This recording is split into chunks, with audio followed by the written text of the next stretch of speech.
इमाम काबा को एक होश रुबा शख्सियत समझने वाले दोस्तों, आज हम आपको बताएंगे कि इमाम काबा की सिलेक्शन कैसे होती है। Expose the name of reality.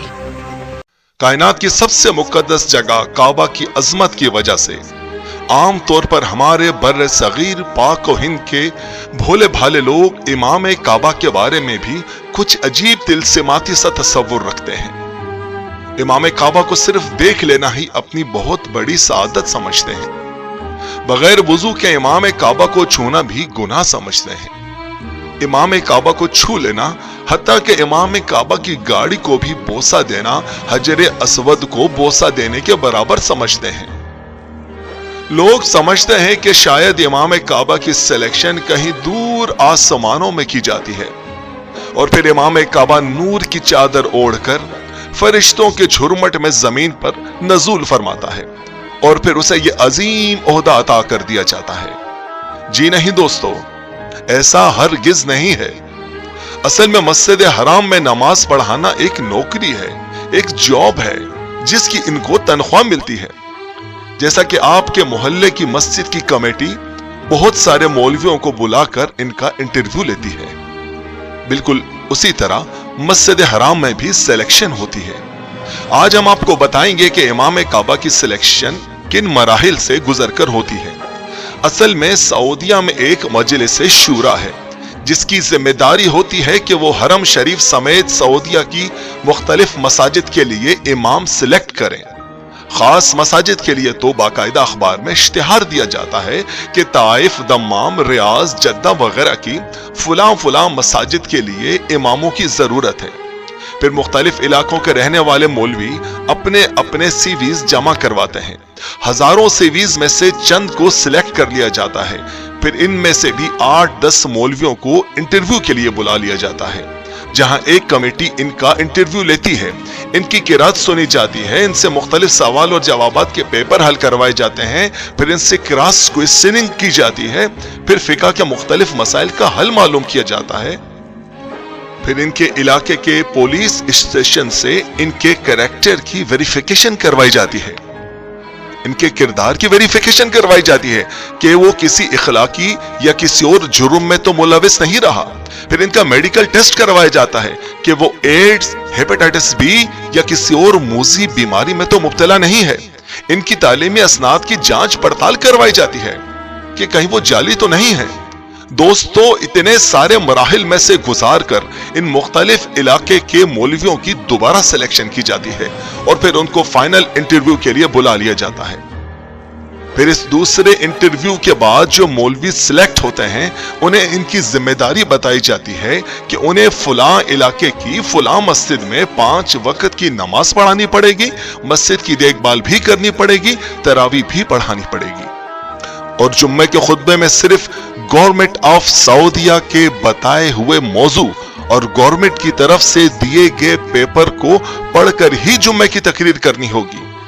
अगर इस पेपर के अलावा अपनी तरफ से कुछ भी बोला तो सीआईडी वाले उठाकर वहां फेंकेंगे कि घर वाले सारी उम्र ढूंढते ही रहेंगे। इसी तरह से एक मौलवी गवर्नमेंट ऑफ सऊदिया का मुलाजिम बनकर नमाज की ड्यूटी शुरू कर देता है। दोस्तों, अब आप समझे कि सऊदिया में खास मसाजिद के इमामों की सिलेक्शन किस तरह होती है।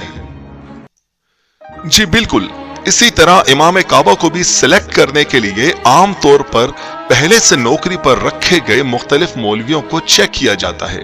जिस मौलवी की कारकर्दगी अच्छी होती है वो अपनी नमाजों के टाइम में भी गैर हाजिर नहीं होता और जिम्मेदारी के साथ अपनी नौकरी सर अंजाम देता है तो फिर उसे प्रोमोट किया जाता है। उसे ऑफर दी जाती है कि वो आकर हरम में नमाज पढ़ानी शुरू कर दे। इसकी तनख्वाह में इजाफा कर दिया जाता है, फैसिलिटीज में इजाफा कर दिया जाता है, घर, खाना पीना मुफ्त और बच्चों के स्कूल की फीस वगैरह माफ कर दी जाती है। साल में 1 महीने की छुट्टी मिलती है कि वो अपने अहले खाना के साथ अगर किसी मुल्क में घूमने फिरने जाना चाहता है तो टिकट वीजा भी मुफ्त दिया जाता है। काम अब भी इस इमाम काबा कहलाने वाले मौलवी का यही होता है कि उसने 5 वक्त की नमाजें पढ़ानी है, तरावी पढ़ानी है, सिर्फ हुकूमत की तरफ से दी गई तकरीर ही करनी है, नमाजों में वक्त पर आना है, لیٹ ہونے کی صورت میں 1-2 وارننگز کے بعد اسے نوکری سے نکال دیا جاتا ہے اور پھر وہ اسی پرانی مسجد میں چٹائیاں بچھانا شروع کر دیتا ہے جہاں پہلے بچھایا کرتا تھا۔ حرم میں کتنے ہی اماموں کو نماز میں تاخیر پر آنے پر نوکری سے نکالا بھی گیا ہے۔ دوستو، اب آپ سمجھے کہ امام کعبہ کی سلیکشن کیسے ہوتی ہے اور وہ اصل میں کیا ہوتا ہے اور کون ہوتا ہے؟ جی ہاں دوستو، امام کعبہ کی نوکری کرنے والا وہ مولوی صرف گورنمنٹ آف سعودیہ کا ملازم ہوتا ہے کہ جسے تنخواہ پر رکھا جاتا ہے تاکہ وہ حکومت وقت کے مفادات کا تحفظ کر سکے۔ امام کعبہ کے مقدس لفظ کو استعمال کرنے والے ان مولویوں نے کبھی اپنی حکومت سے یہ سوال کیا کہ وہ کشمیر اور فلسطین کے مسئلے میں اپنا کردار کیوں نہیں ادا کرتے؟ جس عافیہ صدیقی کا ہر وقت رونا رویا جاتا ہے، کیا اس کو امریکہ سے چھڑوانے کے لیے ان امام کعبہ کہلانے والے مولویوں نے کبھی کوئی تقریر کی کہ عافیہ صدیقی صرف پاکستانی قوم کی بیٹی ہے کیا؟ امام کعبہ کا کیا کام ہے کہ وہ پاکستان کی سیاسی جماعتوں کے اجتماعات میں شرکت کرتا ہے؟ دوسرے اسلامی ممالک کے سیاسی معاملات میں کیوں مداخلت کرتا ہے؟ کیا امام کعبہ کہلانے والے ان مولوی صاحب نے ملا فضل الرحمان سے پوچھا کہ اس کے پاس اتنی دولت کہاں سے آئی؟ یہ گاڑیاں، یہ مرسیڈیز کہاں سے آئی؟ کیا اس امام کعبہ کہلانے والے مولویوں نے پوچھا کہ فضل الرحمان طالبان دہشت گردوں کی حمایت کیوں کرتا ہے؟ دوستو، یہ آج کل کے امام کعبہ امت مسلمہ کے مفادات کے محافظ نہیں بلکہ صرف اپنی حکومت کے مفادات کے محافظ ہیں اور انہیں اسی مقصد کے لیے استعمال کیا جاتا ہے۔ 1924 کے لگ بھگ مکہ اور مدینہ پر حملہ کر کے جب آل سعود نے اپنی حکومت قائم کی تو مکہ مدینہ کا قومی عقیدہ اہل سنت، جو کہ 1400 سال سے رائج تھا، اس عقیدہ اہل سنت کو ختم کر کے وہاں زبردستی وہابی عقیدے کو پھیلایا گیا اور ساتھ ہی ساتھ اس وہابی عقیدے کو ساری دنیا میں بھی پھیلایا جانے لگا اور ساری دنیا میں تمام اسلامی ممالک میں فرقہ واریت کی آگ بھڑکا دی گئی۔ اب سعودیہ کی وہابی حکومت اپنے اس نئے مذہب کو پھیلانے کے لیے ہر اس جماعت کو سپورٹ کرتی ہے اور اسے فنڈ دیتی ہے جو کہ سعودیہ کے اس نئے عقیدے کو پھیلاتا ہے، کیونکہ بر صغیر پاک و ہند میں دیوبندی تبلیغی جماعت اور اہل حدیث غیر مقلد اس سعودی حکومت کے نمک خوار ملازم ہیں۔ اسی لیے سعودیہ سے امام صرف اسی فرقے کی دعوت پر آتے ہیں تاکہ اس فرقے کو مزید عوامی سپورٹ مل سکے اور عوام جو کہ اس تمام تاریخ سے بے خبر ہے وہ فوراً ان کے دھوکے میں آ جائے۔ عجیب بات ہے کہ کل تک دمام، طائف، نجد یا جدہ وغیرہ میں ایک معمولی نوکری کرنے والے مولوی کو جب حرم کے امام کی پیشکش کی جاتی ہے اور اسے جب وہ نوکری ملتی ہے تو آپ سمجھنا شروع کر دیتے ہیں کہ یہ مولوی صاحب شاید فرشتوں کے جھرمٹ میں اور نور کی برسات میں آسمان سے نازل ہوئے ہیں۔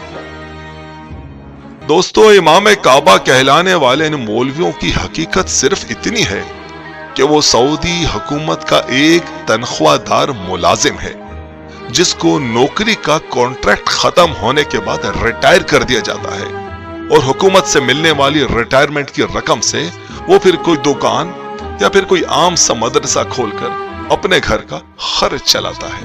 ہمیں اہل مکہ اور مدینہ اور کعبہ کا تقدس جان و دل سے عزیز ہے، لیکن ہم ہرگز کسی ایسے شخص کو احترام کے قابل نہیں سمجھتے جو کہ امام کعبہ کا ٹائٹل لگا کر صرف اپنی حکومت اور اپنے فرقے کو پروموٹ کرے، حتیٰ کہ دوسرے ممالک کے سیاسی معاملات میں بھی مداخلت کرے اور اپنی نوکری بچانے کی خاطر اپنے ملک کے حکمران کے سامنے حق بات کہتے ہوئے خوف کھائے۔